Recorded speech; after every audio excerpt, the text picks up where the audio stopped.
बिस्मिल्लाहिर्रहमानिर्रहीम। आप जानते हो कि अल्लाह भी किसी बंदे के साथ डायरेक्ट हुआ था। वो कौन था जिसके साथ अल्लाह ताला बड़े गुस्से में डायरेक्ट हुआ और कहा कि मैं तुझे सकर में दाखिल कर दूंगा। कोई आम सा बंदा भी किसी ताकतवर बंदे को कह देना कि मैं तुम्हें देख लूंगा, तो इंसान को नींद नहीं आ रही थी, सारी रात वो सो नहीं सकता सुकून से। ये तो कायनात का मालिक कह रहा है कि मैं तुम्हें देख लूंगा। और फिर अल्लाह ताला कुरान में फरमाता है, सूरत मुदस्सर में है कि मुझे उस शख्स से समझ लेने दो जिसको मैंने पैदा किया और मैंने उसको बहुत सा माल दिया और हर वक्त हाजिर रहने वाले बेटे दिए और उसको हर तरह का सामान में वुसअत दी, फिर भी लालच रखता है कि मैं उसे और ज़्यादा दूं। ऐसा हरगिज़ नहीं होगा। ये हमारी आयतों का बड़ा मुखालिफ रहा है।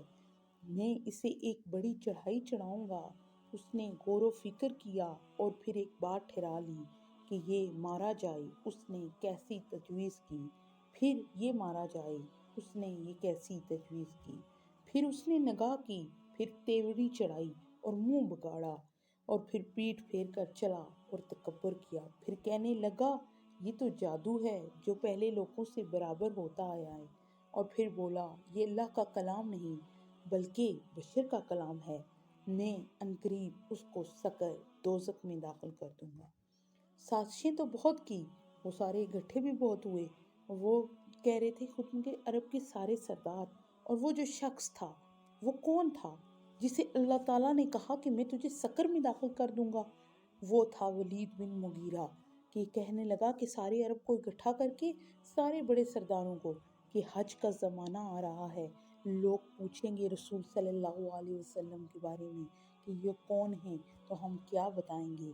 वो सारे समझते थे कि वलीद बिन मुगीरा बड़ा समझदार आदमी है। उसने गौर व फिक्र किया।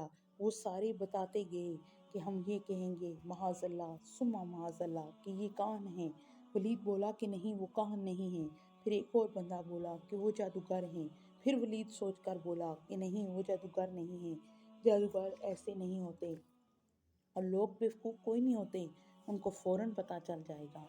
फिर हर एक सरदार ने खड़े होकर अपनी अपनी तजवीज़ पेश की और ये वलीद बिन मुगीरा हर एक को रद्द करता जाता। फिर वो सब की बातों को जब रद्द कर चुका तो अरब के सरदार बोले कि तुम ही बताओ कि हम क्या कहें। वो बोला और बड़े गौर व फिक्र करने लगा और खूब गौर व फिक्र करता रहा। तो उसे मालूम हो गया कि ये अल्लाह के नबी हैं। उसे समझ आ गया कि ये कलाम कोई मामूली कलाम नहीं बल्कि अल्लाह का कलाम है।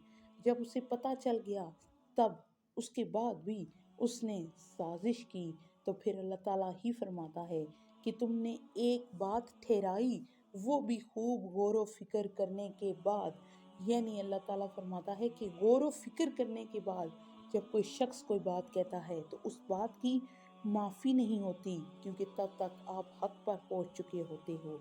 तो पहली मर्तबा अल्लाह ताला किसी काफिर के साथ, वलीद बिन मुगीरा के साथ डायरेक्ट हुआ है और गुस्सा देखा है अल्लाह ताला ने और उसे कहा है कि मैं तुझे सकर में दाखिल कर दूंगा।